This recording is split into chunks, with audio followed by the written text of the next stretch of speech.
ରବିବାର ସକାଳୁ ସକାଳୁ ବନ୍ଧୁଙ୍କ ଅନୁରୋଧରେ ହଠାତ୍ ଭୁବନେଶ୍ୱର ଆସିବାକୁ ହେଲା। ସସ୍ତ୍ରୀକ ବାହାରି ପଡ଼ିଲୁ। ଆରେ ଇଏ କ'ଣ, ରାସ୍ତାରେ ଏତେ ଟ୍ରାଫିକ୍, ପୁଣି ରବିବାର ଦିନ। ଡ୍ରାଇଭର କାଳିଆ କହିଲା, ସାର୍ ମୁଁ କହୁନଥିଲି ଆଜିକାଲି କାଉଡ଼ିଆ ଭକ୍ତଙ୍କ ଯୋଗୁଁ ରାସ୍ତା ପୁରା ଜାମ୍। ଆରେ ହଁ ତ, ମୁଁ ସେଆଡ଼କୁ ଏତେ ନଜର ଦେଇନଥିଲି।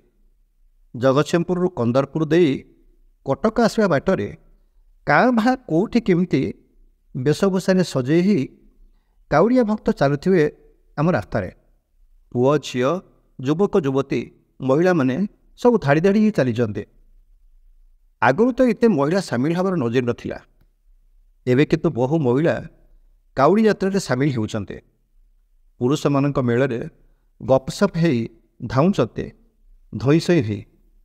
ଆଉ ଶିବଙ୍କ ମସ୍ତକରେ ଜଳ ଲାଗି କରିବାକୁ କି ଅହେତୁକ ଆଗ୍ରହ ସତରେ ସମସ୍ତଙ୍କର। ଠାକୁ ଠା କାଉଡ଼ି ରଖିବା ପାଇଁ ଭରା ବନ୍ଧା ହୋଇଛି। ଭୋଜିଭାତ ଚାଲିଛି ବିଭିନ୍ନ ସଂଗଠନ ତରଫରୁ। ଭକ୍ତଙ୍କୁ ସ୍ୱାଗତ ପାଇଁ ଠାବେ ଠାବେ ନାଚ ଗୀତର ଆସର, ପୁଣି ଶିବ ଆରାଧନା ପାଇଁ ଭଜନ କୀର୍ତ୍ତନ। ସବୁ ଠିକ୍। ଈଶ୍ୱର ଚିନ୍ତନ ପାଇଁ ଗୋଟିଏ ଭବ୍ୟ ପ୍ରୟାସ ଅନ୍ତତଃ ଆରମ୍ଭ ହୋଇଛି। ମାତ୍ର ସଜନ ମଣ୍ଡଳୀ ଟିକେ ନିରୀକ୍ଷି ଦେଖିଲେ ଏ ବେଶ ପୋଷାକ ହେଇ ଗାଡ଼ିରେ ଡିଜେ ବାନ୍ଧି ଡିଜେ ଶବ୍ଦରେ କାନତଡ଼ା ପକାଇ ଏ କୃଷ୍ଣ ସାଧନାରେ କେଉଁ ପୁଣ୍ୟ ମିଳେ? ଭଗବାନ ଶଙ୍କର ତ ଆଶୁତୋଷ। ତାଙ୍କ ନାମ ଶ୍ରବଣ କୀର୍ତ୍ତନ ବା ମନନ ମାତ୍ରକେ ସର୍ବପାପ କ୍ଷୟ ହୁଏ ବୋଲି ଶାସ୍ତ୍ରରେ ବର୍ଣ୍ଣନା ଅଛି। ଆମ ସଂସ୍କୃତିରେ, ଆମ ଚଳଣିରେ, ଆମ ଜୀବନଧାରାରେ ଚତୁର୍ମାସ୍ୟା ବ୍ରତ ପାଳନ କଥା ଉଲ୍ଲେଖ ଅଛି। ମାତ୍ର ଗୋଟାଏ ନିର୍ଦ୍ଦିଷ୍ଟ ରଙ୍ଗର ପୋଷାକ ପିନ୍ଧି ଗଞ୍ଜେଇ ମାଡ଼ କରି ଭାଙ୍ଗ ଖାଇ ରାସ୍ତା ଜାମ୍ କରି ଡିଜେ ଶବ୍ଦରେ କାନତଡ଼ା ପକାଇ ଇଏ କି ପ୍ରକାର ଶିବ ଆରାଧନା? ସକଳ ଘଟେ ନାରାୟଣ ପରା। ଅନ୍ୟ ପାଣିକୁ କଷ୍ଟ ଦେଇ ଯନ୍ତ୍ରଣା ଦେଇ ମୁଁ ଯେଉଁ ଧର୍ମ ଆଚରଣରେ ବାହାରିଛି, ପୁଣ୍ୟ ଅର୍ଜନ କରିବାକୁ ଜଳରାଶି ଜଳ ଲାଗି କରିବାକୁ ମୁଁ ବାହାରିଛି, ତାହା କାହାର ହିତ ସାଧନ କରିବ? ମୋର ଅନ୍ତଃଶୁଦ୍ଧି ଅଛି ତ? ବ୍ରତ ପାଳନ ପୂର୍ବରୁ ମୁଁ ବିଧି ପାଳନ କରିଛି ତ? ଆମିଷ ଭକ୍ଷଣ ତ୍ୟାଗ କରି ମୁଁ ଶୁଦ୍ଧ ଶାକାହାରୀ ଜୀବନ ବିତେଇଛି ତ? ମୁଁ ଯେଉଁ ଜଳ ମହାଦେବଙ୍କ ମସ୍ତକରେ ଅର୍ପଣ ପାଇଁ ନେଉଛି ତାହା ପବିତ୍ର ତ? ସେ ଜଳ ଜଳାଭିଷେକ ଯୋଗ୍ୟ ତ? ବ୍ରାହ୍ମଣ ମହାଶୟ ମନ୍ତ୍ର ଉଚ୍ଚାରଣ ପୂର୍ବକ ସେ ଜଳକୁ ଶୁଦ୍ଧପୂତ କରି ହର ହର ମହାଦେବଙ୍କ ମସ୍ତକରେ ଲାଗି ହେବା ପାଇଁ ତାକୁ ଉପଯୁକ୍ତ ବନେଇଛନ୍ତି ତ? ଏ କଠିନ ବ୍ରତ ପାଳନ ଲାଗି ମୁଁ ନିଜକୁ ସମର୍ଥ କରିଛି ତ? ସତରେ ଆଜି ଆତ୍ମସମୀକ୍ଷାର ବେଳ। ତେବେ ଆସନ୍ତୁ ଆମ ଶାସ୍ତ୍ର ପୁରାଣରେ ବର୍ଣ୍ଣିତ କିଛି ଆଲେଖ୍ୟ ସମ୍ପର୍କରେ ଟିକିଏ ଆଲୋଚନା କରିବା। ଆମ କଥନିକାରେ ଉଲ୍ଲେଖ ଅଛି, ଦେବାସୁର ସଂଗ୍ରାମ କାଳରେ ସମୁଦ୍ର ମନ୍ଥନରୁ ହଳାହଳ ବିଷ ନିର୍ଗତ ହେଲା। ବିଷ ବ୍ୟାପିବାକୁ ଲାଗିଲା ତିନି ଲୋକକୁ। ଧ୍ୱଂସ ହେଲା ଜୀବଜଗତ, ପ୍ରାଣୀ ଜଗତ। ସବୁଠି ହାହାକାର।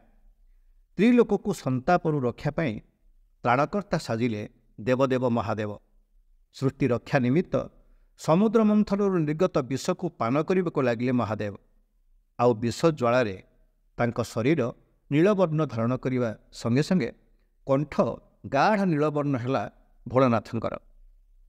ତାଙ୍କୁ ଶୀତଳତା ପ୍ରଦାନ କରିବା ଲାଗି ବ୍ୟସ୍ତ ହୋଇପଡ଼ିଲେ ଦେବତା ଓ ଅସୁର ସମସ୍ତେ। ଆଉ ଶିବଙ୍କ ମସ୍ତକରେ ଶୀତଳ ଜଳ ଲାଗି କଲେ ସମସ୍ତେ। ଶରୀର ଥଣ୍ଡା ହେଲା ସତ, ବଦଳିଲା, ଶରୀରର ବର୍ଣ୍ଣ ବଦଳିଲା ସତ, ମାତ୍ର କଣ୍ଠ ସେଇ ନୀଳବର୍ଣ୍ଣ ରହିଗଲା।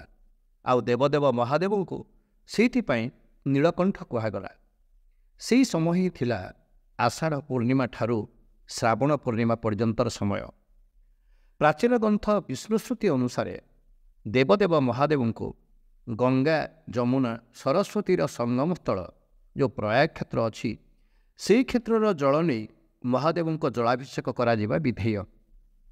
ମାତ୍ର ମନ ପବିତ୍ର ଥିଲେ ଗାଡ଼ିଆ ଗଙ୍ଗା ନ୍ୟାୟରେ ଯେକୌଣସି ସ୍ରୋତସ୍ୱିନୀର ଜଳ ନେଇ ଜଳାଭିଷେକ ଏକ ଫ୍ୟାସନ୍ ସିନା, ସେଠି ଭକ୍ତିଭାବର ଓ ପୁଣ୍ୟ ଅର୍ଜନ ସେଠି ପ୍ରକୃତରେ ହୁଏ ତ? ମାନସିକ ପୂରଣ ପାଇଁ ଜଳାଭିଷେକ ବିଧି ଅଛି, ମାତ୍ର ତାହା ଶାସ୍ତ୍ରାନୁମୋଦିତ ତ? ଯଦି ଶାସ୍ତ୍ରାନୁମୋଦିତ ନୁହେଁ, ସେ ପଥ ଅନୁସରଣ କଲେ ଆମେ ଆମ ସଂସ୍କୃତି ଆମ ପରମ୍ପରାର ଧ୍ୱଜା ଉତ୍ତୋଳିତ ହୁଅନ୍ତା ସିନା ଯଦି ଆମେ ସଂସ୍କୃତିର କଥା ରକ୍ଷା କରନ୍ତେ। ବ୍ୟବସାୟିକ ଲାଭ ଆଶାରେ ଗୋଟାଏ ନିର୍ଦ୍ଦିଷ୍ଟ ଗୋଷ୍ଠୀ ଏମିତି ବେଶଭୂଷାର ବିପଣୀ ମେଲନ୍ତେ ଆମ ଧର୍ମ ଭାବନା ସହ ଖେଳି ଅଜଣା ଭୟ ସୃଷ୍ଟି କରି ବ୍ୟବସାୟିକ ଲାଭ ଉଠାନ୍ତି ସିନା। ନିଶାମୁକ୍ତ ଯୁବଶକ୍ତି ସବୁଠୁ ନିଷିଦ୍ଧ ମାଦକ ଦ୍ରବ୍ୟ ସେବନ ଡିଜେ ମାଡ଼ରେ କେଉଁ ଛୋଟ ଶିଶୁ ବା ବୃଦ୍ଧ ବୃଦ୍ଧାଙ୍କ ଅକାଳ ମରଣର କାରଣ ପାଲଟନ୍ତି ନାହିଁ। ନାମ ସଂକୀର୍ତ୍ତନ ବେଳେ ନିଶାଗ୍ରସ୍ତ ହେଇ ଉଦଣ୍ଡ ନର୍ତ୍ତନ କେଉଁ ଶାସ୍ତ୍ରାଚାର? ଈଶ୍ୱର ଚିନ୍ତନ ପାଇଁ, କୀର୍ତ୍ତନ ପାଇଁ, ଭଜନ ପାଇଁ ଲାଉଡ଼ ସ୍ପିକର କ'ଣ ନିହାତି ଆବଶ୍ୟକ? ଆଜି ଚିନ୍ତା କରିବାର ବେଳ ଆସିଛି। ମୋ ଧର୍ମାଚରଣ ଦ୍ୱାରା ଯଦି ଅନ୍ୟ କେହି ଅସୁବିଧାରେ ପଡ଼ୁଛି, ଯଦି ଜୀବନହାନି ଘଟୁଛି, ମୁଁ ଯଦି ଆଉ କାହାର ବିନାଶର କାରଣ ହେଉଛି, ମୁଁ ତେବେ କି ପ୍ରକାର ବ୍ରତ ପାଳନ କରୁଛି? କେହି କେହି କୁହନ୍ତି ସମୁଦ୍ର ମନ୍ଥନରୁ ନିର୍ଗତ ବିଷ ଜ୍ୱାଳାରୁ ଶିବଙ୍କୁ ରକ୍ଷା କରିବାକୁ ତାଙ୍କ ପରମ ଭକ୍ତ ରାବଣ ଶିବ ଆରାଧନା କରିବାକୁ ଲାଗିଲେ ଏବଂ ପୁର ମହାଦେବ ଶିବ ମନ୍ଦିରରେ ରାବଣ ଜଳାଭିଷେକ କଲେ। ବିଷଜ୍ୱାଳା ଉପଶମ ହେଲା ଦେବଦେବ ମହାଦେବଙ୍କର। ଆଉ ଏହାପରେ କାଉଡ଼ି ଯାତ୍ରା ଆରମ୍ଭ ହେଲା। କାଉଡ଼ି ଯାତ୍ରାର ବେଶ ପୋଷାକ ଟିକେ ନଜର କରନ୍ତୁ ଆଜ୍ଞା। ଗେରୁଆ ବର୍ଣ୍ଣ ଜୀବନରେ ଉର୍ଜା ଭରେ, ସାହସ ଭରେ, ଆସ୍ଥା ବଢ଼ାଏ ଏବଂ ଗତିଶୀଳତା ବଢ଼ାଏ। କଥିତ ଅଛି ଭଗବାନ ପରଶୁରାମ ଉତ୍ତରପ୍ରଦେଶର ବାଗପତ ଠାରେ ଥିବା ପ୍ରସିଦ୍ଧ ଶୈବପୀଠରେ ପ୍ରଥମେ ଜଳାଭିଷେକ କରିଥିଲେ। ଗଡ଼ମୁକ୍ତେଶ୍ୱରରୁ ପ୍ରଥମେ ଜଳ ଆଣିଥିଲେ ଭଗବାନ ପରଶୁରାମ। ଏଇଠୁ ଆରମ୍ଭ କାଉଡ଼ି ଯାତ୍ରା।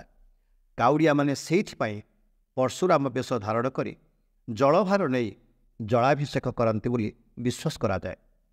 ଏବେ ଗଡ଼ମୁକ୍ତେଶ୍ୱର ବଜ୍ରପାଟ ନାମରେ ନାମିତ ହେଇଛି। ଆଉ କେହି କେହି କୁହନ୍ତି ପ୍ରଥମ କାଉଡ଼ିଆ ଭଗବାନ ରାମଚନ୍ଦ୍ର ନିଜେ ବିହାରର ସୁଲତାନଗଞ୍ଜରୁ କାଉଡ଼ିରେ ଜଳଭାର ଆଣି ବାବାଧାମରେ ଥିବା ଶିବଲିଙ୍ଗରେ ଜଳାଭିଷେକ କରିଥିଲେ ପ୍ରଭୁ ରାମଚନ୍ଦ୍ର। ସେହି କଥନିକା, ଜନଶ୍ରୁତି ବା ଆଖ୍ୟାୟିକା ଯାହା ବି ହେଉ, କାଳକ୍ରମେ ତାହା ରୂପ ନେଇଛି ଏଇଭଳି କାଉଡ଼ି ଯାତ୍ରାରେ। ଆମ ସନାତନୀ ସଂସ୍କୃତିରେ ଧର୍ମ ଧାରଣାରେ କିଛି ଲୋକାଚାରର ଛାପ, ବ୍ୟବସାୟିକ ଦୂରଭିସନ୍ଧି ଭକ୍ତି ନଥାଇ କେବଳ ଏକ ଫ୍ୟାସନରେ ଧାଡ଼ି ଧାଡ଼ି ହୋଇ ଟ୍ରାଫିକ୍ ସମସ୍ୟା ସୃଷ୍ଟି କରି ଭକ୍ତିଭାବର ପ୍ରସାର କରୁଛେ ଆମେ। ତାହେଲେ ଟିକେ ଚିନ୍ତା କରନ୍ତୁ ଆଜ୍ଞା। ସଂସ୍କୃତିର ରକ୍ଷା ହେଉ। ସଂସ୍କୃତିରେ ଏ ଅପସଂସ୍କୃତିର ପ୍ରାବଲ୍ୟ ଆମ ଧର୍ମୀୟ ବିଶ୍ୱାସକୁ କବଳିତ ନ କରୁ। ଶ୍ରାବଣ ଶେଷ ସୋମବାର ନେଇ ଆମେ ଯେତେବେଳେ ଦେବଦେବ ମହାଦେବଙ୍କୁ ପ୍ରଣିପାତ କରି ଭକ୍ତି ଅର୍ଘ୍ୟ ନିବେଦନ କରୁଛେ, ସେତିକି ବେଳେ ମୁଁ ଏତିକି ନିଶ୍ଚୟ କହିବି, ସର୍ବେ ଭବନ୍ତୁ ସୁଖିନଃ, ସର୍ବେ ସନ୍ତୁ ନିରାମୟା, ସର୍ବେ ଭଦ୍ରାଣୀ ପଶ୍ୟନ୍ତୁ, ମା କଶ୍ଚିତ୍ ଦୁଃଖଭାଗ୍ ଭବେତ୍। ଓମ୍ ଶାନ୍ତି ଶାନ୍ତି ଶାନ୍ତି। ଶିବ ଆରାଧନା ପାଇଁ ଆମ ମନ, ଆମ ବିବେକ, ଆମ ବୁଦ୍ଧି, ଆମ ସଂସ୍କାର ସହିତ ସମର୍ପଣ ଭାବ ରହୁ। ତାହା ହିଁ ପ୍ରକୃତ ଜଳାଭିଷେକ ହେବ। ଭୋଲେନାଥ କୋପେ ବର ନଚେତ୍ ତପେ ବର। ବର ତ ଅବଶ୍ୟ ପ୍ରାପ୍ତ ହେବ। ପ୍ରାପ୍ତ ହିଁ ହେଉ। ସର୍ବେ ସୁଖିନୋ ଭବନ୍ତୁ। ଓମ୍ ନମଃ ଶିବାୟ।